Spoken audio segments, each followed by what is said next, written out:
Number 1. In February 1936, the body of Giuseppe Pepe Veraldi was found under a bridge in Catanzaro, Italy. He had apparently jumped off the bridge, gashed his head open on the rocky riverbed 30 feet below, and drowned in shallow water. A police investigation pointed to suicide. His family disagreed, seeing no reason why Giuseppe might want to kill himself. 3 years later, in January 1939, a teenager named Maria Talarico happened to walk near the bridge where Veraldi's body was discovered. She collapsed unconscious and was taken home. When she woke, Maria spoke in a deeper, somewhat harsh voice that sounded male. The seemingly possessed young girl said her name was Pepe. The spirit of Giuseppe Veraldi demanded to speak to his widowed mother. 3 years after this death, in January of 1939, local teenager Maria Talarico was walking across the same bridge when she allegedly suddenly felt a compulsion to walk to the very spot from which Veraldi had leapt, before feeling very dizzy and lightheaded, and finally losing consciousness to crumple to the ground. Concerned passerby tended to the passed-out girl and had her brought home, where she slept for some time before things would get stranger still. When she awoke in bed, she wasn't her usual self, literally, as she began speaking in a low male voice and claimed that she was no longer Maria Talarico, but rather the dead man Veraldi. And not only that, he also began to ask to see his mother and demanded to have cigarettes and wine. This was very much unlike Maria, who was always a pure girl who never drank or smoked. And her alarmed family actually went about calling in Veraldi's mother, Caterina Veraldi, to come see what she thought about it all. When the mother arrived, she became convinced that this was the spirit of her dead son, and he even demonstrated the ability to write in Veraldi's handwriting. Things took a turn for the stranger when Pepe became quite somber and proclaimed that he had indeed not committed suicide, but had been murdered in cold blood by a group of his own friends, beaten and thrown to his death from that bridge years before. The girl then supposedly ran out of the house all the way to the bridge and lay down at the exact spot where she had fainted to pass out again.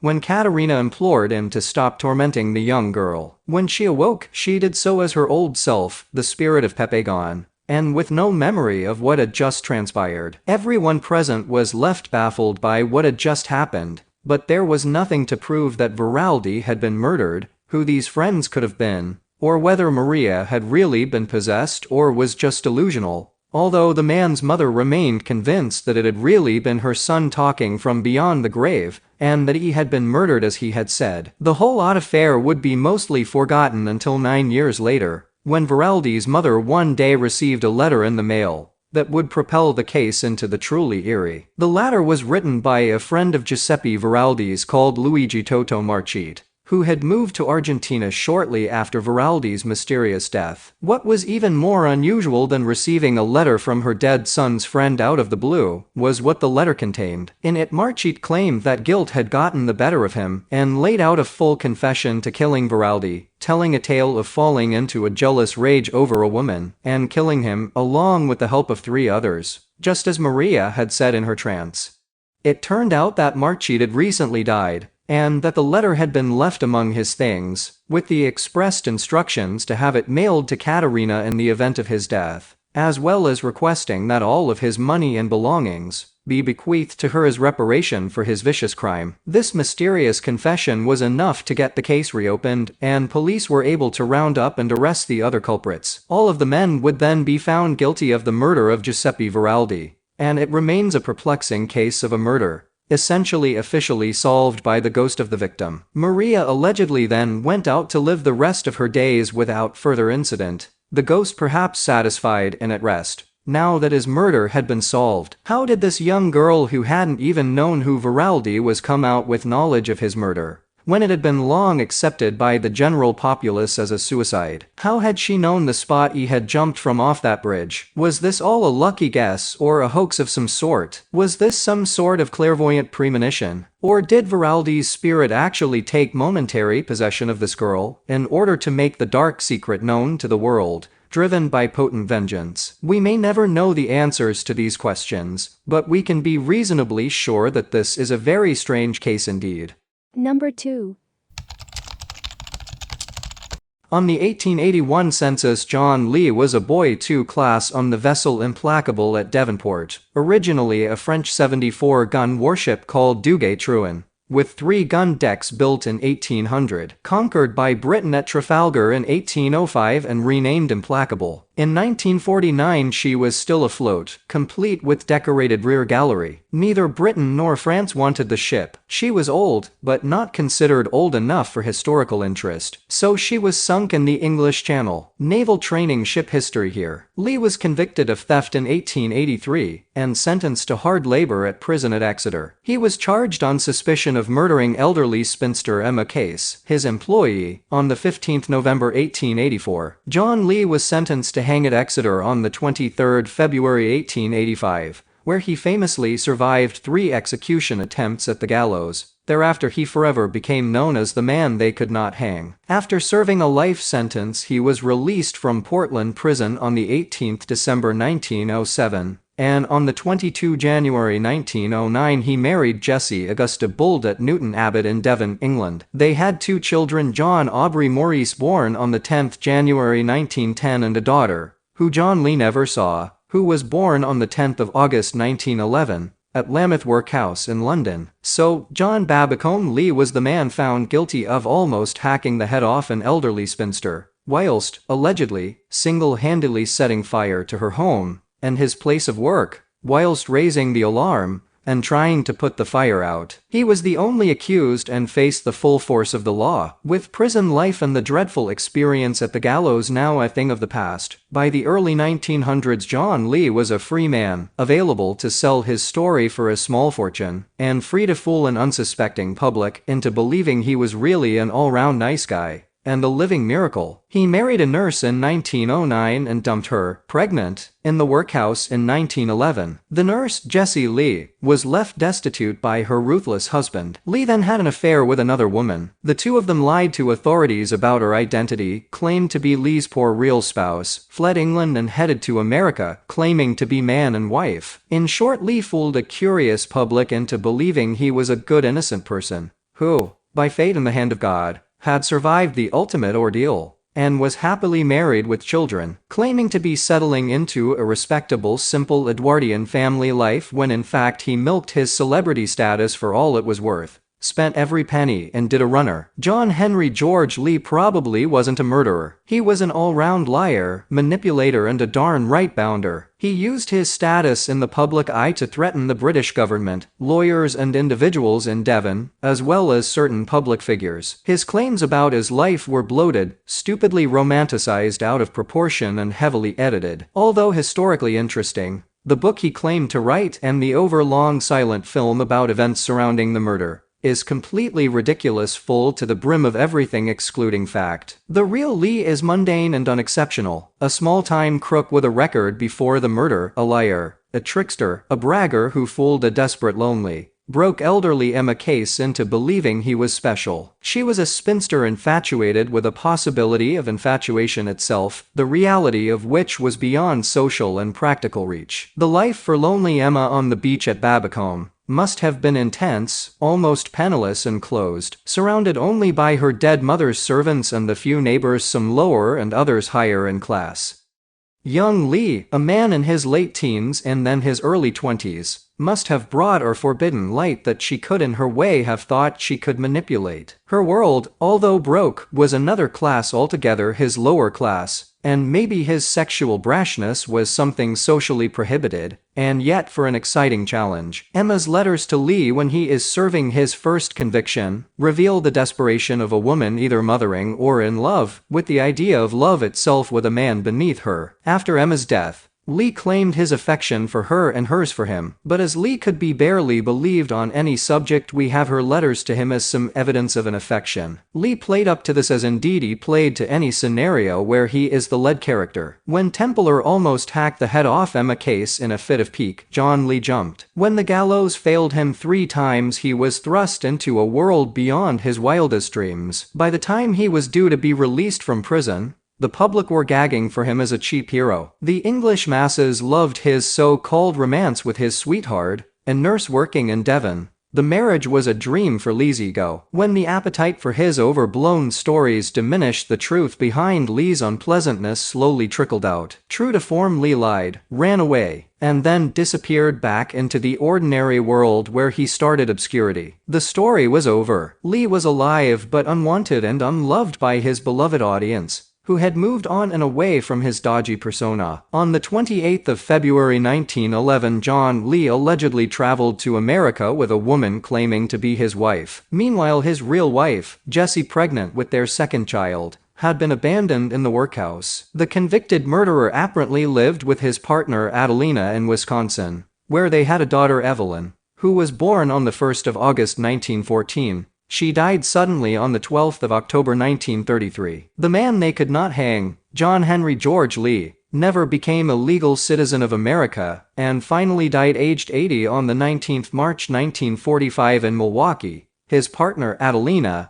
died 9 January 1969. As for his poor and neglected real wife, Jessie, so far her fate still remains a mystery. Number 3. On Butler Street in Springfield, Massachusetts in January 1959, 80-year-old Mrs. Charles Papineau and her 13-year-old grandson, Wayne, were terrified when the house's windows suddenly started shattering without an apparent cause. Both Mrs. Papineau and Wayne claimed to have heard odd thumping sounds just before windows were smashed to pieces. In a week, 39 windows were broken. The glazier who installed replacement panes told a reporter that the glass had all fallen inside the house. It appeared the windows were broken from the outside, as if the perpetrator had struck the middle of the panes with violent force. Despite a police investigation, no culprits or evidence of a crime were found. Enter John C. Parker, an amateur expert on poltergeists. Parker, also an architect, offered to perform a scientific investigation of the phenomenon. He hoped to prove temperature changes hadn't been responsible by installing a thermometer in the bathroom, where 3 windows in total had been broken by the unseen force. He also planned to install a strong plastic window in that room to prevent any further breakages. Apart from frightening the nervous Mrs. Papineau, who suffered windows exploding right in front of her, the most affected victim appeared to be the insurance agent asked to process her claim for $93 in replacement glass. Without a cause other than poltergeist to list on the damage claim form, he had to call his head office for instructions. The window breakages ended a little less than a week after they began. The responsible party was never positively identified. Speculation continues among students of psychic phenomenon, but it's worth noting Mrs. Papineau herself didn't believe in ghosts, and the results of Parker's independent investigation of the events aren't known. Number 4. A strange and mysterious true story. Every night at 7:30, Adeline Santos, 16, and her 13-year-old brother, John, appeared to enter trance-like comas and claimed to communicate with spirits for 90 minutes to 3 hours at their family home in Santa Clara, California in 1925. The spirit sessions began in early January, when Adeline said she was visited by a lady in white, the ghost of her mother's former employer, who had died 5 years earlier in Hawaii. While John believed he was under the spell of an unidentified gray-bearded man, it seems no one but the brother and sister actually saw any apparitions. But while in trances, both children spoke in voices other than their own that were assumed to belong to the spirits in question. Their seances caused a local sensation that soon spread. Hearing about the phenomena, the primarily Portuguese community residents visited to determine the truth for themselves. The children's parents were understandably alarmed when neighbors gathered at their home to dance in the belief the activity would drive the unwanted spirits away. Psychical researchers believed poltergeists were responsible, and a psychiatrist, though not admitted to the home at first, offered his theory that the apparent possession was caused by a religious frenzy or possible hysterical disorder. After a week of regular trances and spiritual possession, both children were sent to spend the night at Mission Santa Clara to assist by their parents, in the hope that the priests might prove able to protect Adeline and John from their nightly visitors. The mother held spiritualist beliefs and thought Adeline and John's experiences genuine. The father wasn't certain. "We've been unable to determine what happened to the children or the Santos family after January 10, 1925. Whether Adeline and John faked their possessions or were genuine trance mediums remains unknown." Number 5.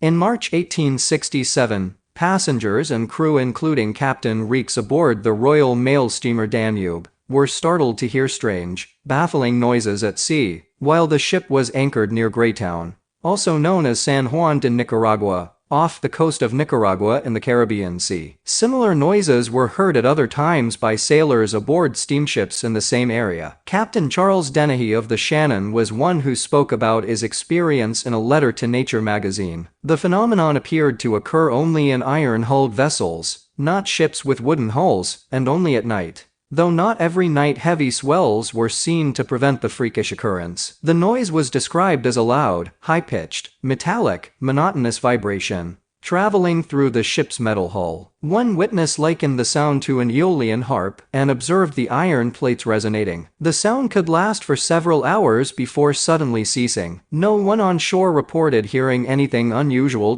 Captain Dennehy said the sound had a distinct 3/4 time signature, like a waltz that turned his ship's hull into a great musical sounding board. According to the unflappable captain, the source couldn't be determined by listeners, as it appeared to be everywhere outside the ship, and could also be heard clearly in various places around the vessel. Following letters posted in Nature and Field magazines by witnesses, speculation ranged from schools of Cyanide, a type of fish known for its drumming, sharks, alligators, turtles, manatees, currents changed by the silting in the harbor, sea quakes, gas escaping underwater, a previously undiscovered form of electricity, or even a new type of mesmerism. The riddle of the Greytown Noises may never be solved. We can find no mention of it after 1871, but weird noises at sea have been reported in other locations around the world, right up to modern times.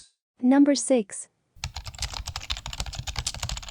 There have been plenty of strange flaps of mysterious lights and luminous phenomena in the skies of our world. Such spates of sightings often come in a wave only to just fade away, leaving no explanations and plenty of awe and debate. One such case happened in Northern Europe in the region of Scandinavia back in 1946. During this one-year period there would be thousands of sightings of something very odd going on up in the sky, which have never really been explained, and have come to be known as the ghost rockets. Beginning in 1946, mysterious objects in the sky began to appear frequently over a variety of Scandinavian countries, in particular Sweden and Finland. These objects were typically described as tubular or cigar or spindle-shaped objects, sometimes with visible wings and sometimes without, that typically streaked fast across the sky, but also displayed all manner of erratic behavior. These objects were reported as speeding up or slowing down, doing aerial maneuvers, and even flying in formation,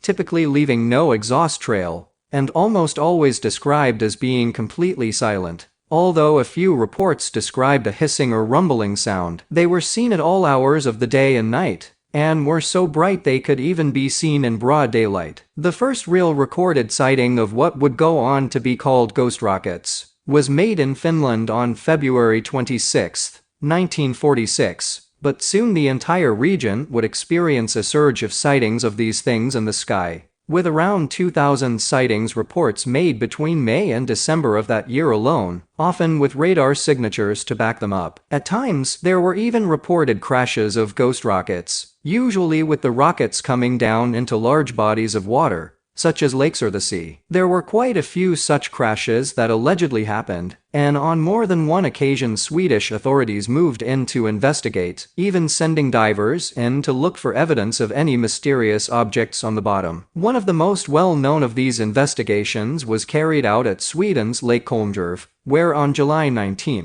1946, a gray, rocket-shaped object with wings reportedly came down after an ear-splitting boom to go skidding over the surface and sink. The Swedish Air Force quickly moved in and spent around 3 weeks scouring the bottom of the lake, but they would officially find nothing but a large patch of lake bottom, that had been disturbed and looked like something very big had impacted there. No fragments or reason why this crater was there could be found, and one Swedish Air Force officer would state, "There are many indications that the Kolmjorv object disintegrated itself. The object was probably manufactured in a lightweight material, possibly a kind of magnesium alloy that would disintegrate easily, and not give indications on our instruments." Several more military investigations were carried out at other similar crash sites, but on every occasion it was claimed that nothing was found. In the meantime, sightings of the ghost rockets were pouring in from all over Scandinavia, and although Sweden tried to keep a lid on it all,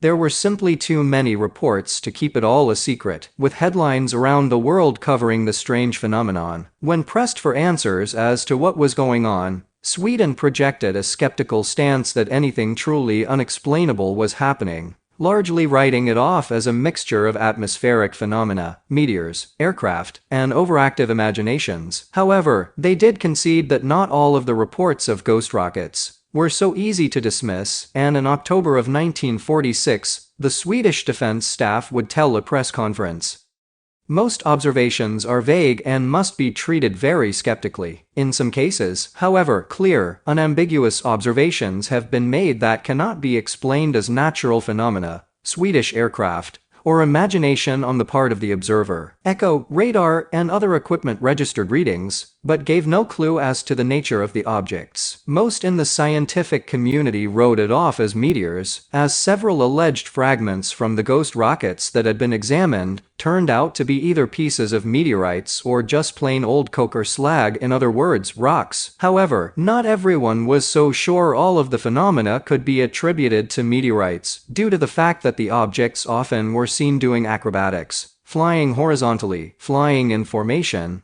or accelerating and decelerating, none of which are things meteorites are known to do, and they also did not typically leave trails behind them. The phenomenon also attracted the interest of the United States, and two U.S. experts on aerial warfare, a General Jimmy Doolittle and General David Sarnoff, went to Sweden in August of 1946, ostensibly on other unrelated business, but who also asked around to the Swedish military about the ghost rockets. In fact, they were given briefings on the phenomenon, and able to interview many senior officers with the Swedish Air Force. The two generals went away convinced that the ghost rockets were a real thing, and not a myth. When they brought their findings back to the United States, the Americans came to the conclusion that these were actual missiles being seen, likely top-secret V-1 or V-2 missiles being fired by the Germans from a rocket facility at the German seaside town of Peenemünde. Lieutenant Gen. Hoyt Vandenberg, who was the director of the Central Intelligence Group, SIG, would write a top-secret memo to President Truman,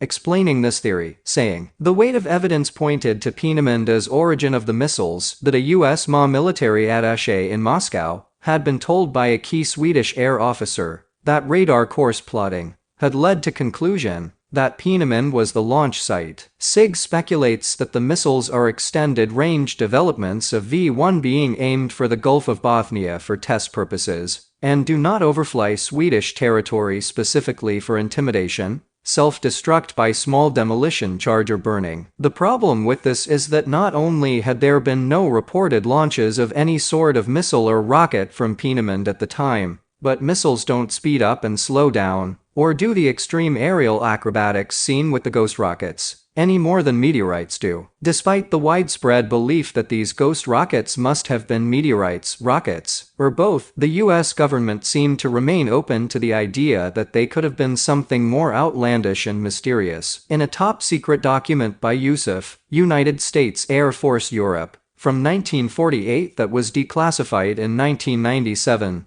the Swedish ghost rockets are mentioned, as is a supposed crash of one of them that left a crater at the bottom of the lake, and the document says, "They, UFOs, have been reported by so many sources and from such a variety of places, that we are convinced that they cannot be disregarded, and must be explained on some basis, which is perhaps slightly beyond the scope of our present intelligence thinking." When officers of this directorate recently visited the Swedish Air Intelligence Service, this question was put to the Swedes. Their answer was that some reliable and fully technically qualified people have reached the conclusion that these phenomena are obviously the result of a high technical skill, which cannot be credited to any presently known culture on Earth. They are therefore assuming that these objects originate from some previously unknown or unidentified technology, possibly outside the Earth. We are inclined not to discredit entirely this somewhat spectacular theory extraterrestrial origins, meantime keeping an open mind on the subject. The lights would disappear just as suddenly as they started, reports would dry up,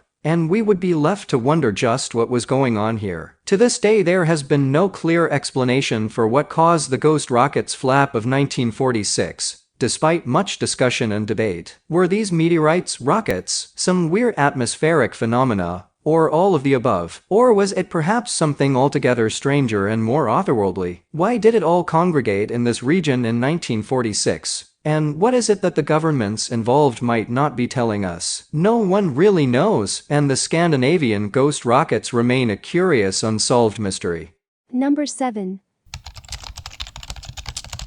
For years, many have claimed to have been afflicted by unusual electrical phenomenon. Among the complaints of such individuals, common threads that appear include watches stopping, interference with televisions and radios, and certain appliances ceasing to work altogether. Some consider this to be an unusual natural phenomenon, while others believe that the ability to affect electrical appliances might represent something else, and perhaps even otherworldly. Although a number of stories of individuals with such strange abilities have been reported over the years, one incident does stand out among them. It is the story of Jacqueline Priestman, an English woman whose strange experiences with electrical devices had once caused her to believe in otherworldly forces acting upon her in circumstances which led to suffering that nearly claimed her life. The strange experience that would mark the beginning of Jacqueline Priestman's trouble occurred in 1980 in the English town of Stockport, Manchester, where she lived with her husband Ron. Jacqueline, as Ron knew all too well, was occasionally prone to fits of anger, but this time things seemed different. They had been in the midst of a heated argument, and just before he left their home on his scooter, this still angry Jacqueline called after him shouting, "I hope you break your neck," as he sped away on his scooter. Neither Ron nor Jacqueline would have imagined that he would be involved in an accident later that same day, in which his spine and neck had been broken in multiple areas. Sadly, Ron would never recover. He passed away due to complications from the injuries within weeks of the accident, leaving Jacqueline with a harsh reminder of the power of words. Whether or not anything she said had affected her late husband's fate, she knew she would have to live with what she said regardless. This was only the beginning of Jacqueline's troubles, though. As she began to adjust to living alone, it was around this time that strange occurrences began to happen around her home. Things came to a head one afternoon, when a light bulb in her bathroom exploded above her while she was bathing, showering her with broken glass and injuring her arm. "My arm was badly cut," Jacqueline remembered of the incident. "I still have the scar, but I put it down to a faulty bulb." Within days of the incident with the light bulb, her vacuum cleaner burned out as well, and a repairman who visited said he could find no cause for the apparent malfunction. With time, additional incidents involving exploding light bulbs would suggest there had been more at play here. She had chalked the first one up to being faulty,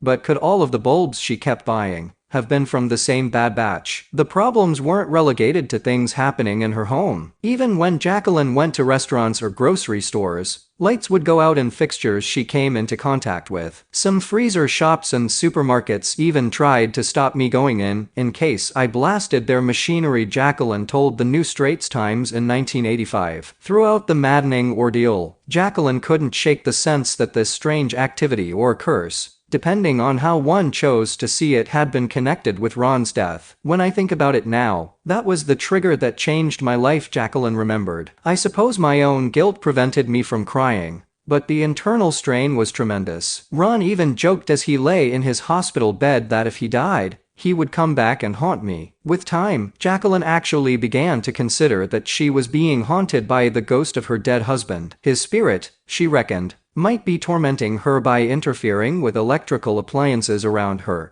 just as he had joked he might do before his death. One day, as she passed a particular cupboard where Ron had kept a number of his possessions, another light bulb exploded violently above her, frightening her and her infant child. Jacqueline shouted aloud, "Ron, what do you want?" "I was convinced it was his ghost," she said of the incident, "but I daren't tell anyone else." Eventually, Jacqueline remarried to a man named Paul. Rather ironically, Paul was an electrician. But even after moving in with him, the strange and frightening phenomena continued to occur. Her radio would turn itself on and coast between stations, and her television would do the same thing without her intervention. Her stove, like the vacuum cleaner, burned out, and often when she would touch appliances, she would receive a jolting shock. On one occasion, Jacqueline was accused by a visiting reporter of perpetrating an elaborate ruse, in which she had concocted the entire story of her alleged powers in order to gain attention, and, perhaps, sympathy too. Jacqueline was so angered by the reporter's assertion that a vacuum cleaner she was holding reportedly caught fire, frightening both Jacqueline and her accuser. But in truth, she hadn't wished for sympathy at all, instead wishing only for release from whatever was causing so much madness in her otherwise normal life. By this time, Jacqueline had begun to suffer from headaches, as well as intermittent fainting spells. At one point, she even contemplated suicide. At last, at the advice of her new husband, Jacqueline agreed to meet with a Professor Roygo,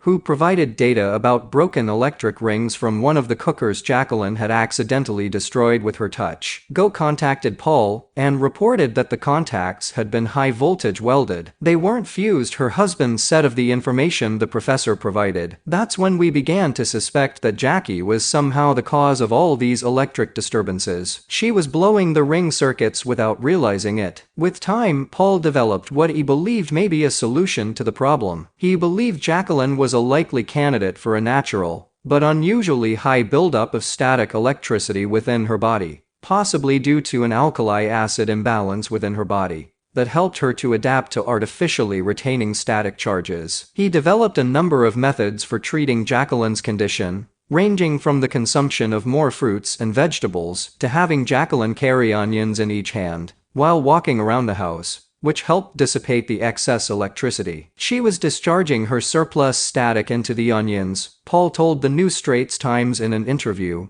noting that based on this, he had managed to create a smaller, simple device which Jacqueline wore, that achieved a similar effect. As unusual as Jacqueline's story may seem, she isn't the only individual to have suffered from this strange and literally shocking affliction. The disorder is sometimes known as high voltage syndrome, or HVS, and a number of similar cases have been documented. At least one may date back as far as 1837, as Fortean researcher Mark Pilkington noted in The Guardian in 2004. On a final strange note, it was reported that in 1985, with the birth of Jacqueline's fourth child, a daughter, on one occasion the midwife had been startled by a shock she received from the infant. As unusual as Jacqueline's own condition had been, it seemed that she may also have passed it along to her progeny as well. The odd circumstances which had led Jacqueline from having once believed she was haunted by her deceased husband to having eventually felt her husband's knowledge of electricity had helped save her life presents a unique case, and one worthy of study. Some have expressed skepticism of the incident.